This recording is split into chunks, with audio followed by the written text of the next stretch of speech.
clean source of power. I always wonder what type of fish that is in the water because I'm super confused why it's in there. Please comment if you know. It's my Aunt May early warning system. Peter's ringtone is the Itsy Bitsy Spider, which is actually new to me. This is exactly how he became Electro in The Amazing Spider-Man 2, but he isn't a dumbass that just stood above it. The first appearance of Dr. Bromwell, a parallel to him being on the train in Spider-Man 2. This shot is another parallel from the Raimi trilogy. It's also the same shot used in the theme song, which, by the way, I will be going over after we finish the series.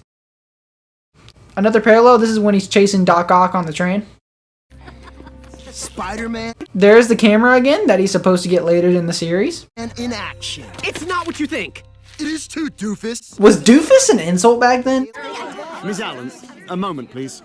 I'm going to be giving a brief description about Liz Allen and Aaron Warren in the main continuity. Aaron Warren is called Raymond Warren in the 616 universe. He first appeared in Amazing Fantasy 15, and he really doesn't do much. It's his brother that actually does stuff, which we'll be getting to later on. Liz Allen also first appeared in Amazing Fantasy 15, but was not named till Amazing Spider-Man number 4. She was a girl that had no interest in Peter, but later realized how smart and courageous he is. Sounds pretty much like this version, which is awesome how they adapted that, but she later becomes the boyfriend of Harry Osborn, and they get married and have a kid, and she is also the CEO of Alchemax. I'm the CEO of Alchemax.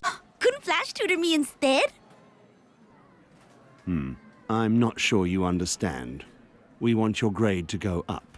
Okay, is it just me, or is there always just that one badass teacher in school? The Silver Spoon appears again, and there's more evidence that it's under Norman's house because of the words on the left of this picture. If you combine them, they say Silver Heights. See, the chapter's really about how biological systems interact. This is a nod to the episode being called Interactions. Also, he's reading a biology textbook, and the first 3 episodes are based on topics in biology. Okay, this guy with the hat, I've just been seeing him everywhere. It's probably just a background character they use a lot, but he appears and disappears, and he's just weird. Peter runs into an alley and turns into Spider-Man. This looks like a parallel to 2 scenes. First one is when he suits up to chase Uncle Ben's killer, and the second one is when he's about to lose his powers in Spider-Man 2.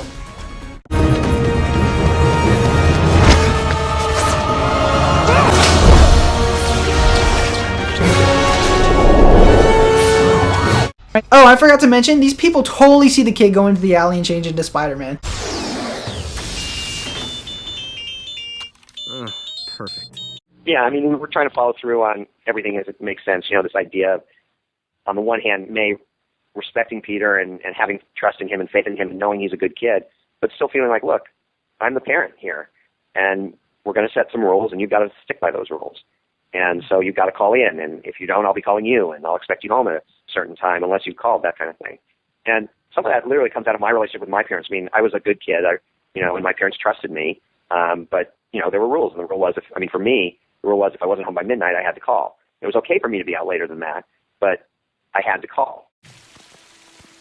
Max, Another appearance of Stan and Jean DeWolf. It rains, then stops, then rains again. Pretty whack.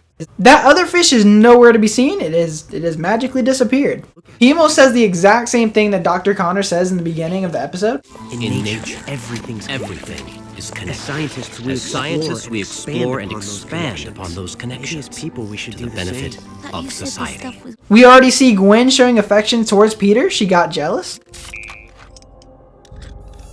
Of course, we see Dr. Connors with the lizard DNA. We saw it in the first episode. I just thought it was obvious, so I didn't really mention it. But I think it's great how we see him using it before he becomes the lizard. I wonder what would have happened if Electro didn't shock in. He was just still using the regular lizard DNA. Maybe he would have gone crazy. I don't know, man. Yeah, me. Look, I messed up before, but now I really want to help. you want to hold my hand? I like how because he didn't know the situation, he comes back and tries to help instead of fighting him at first. Not a cure. I'm not Max Dillon. I'm... What'd you call me? Lightning Bud? No. Gets his name wrong, like the Vulture? I called you a buzzard. Electro. Yeah.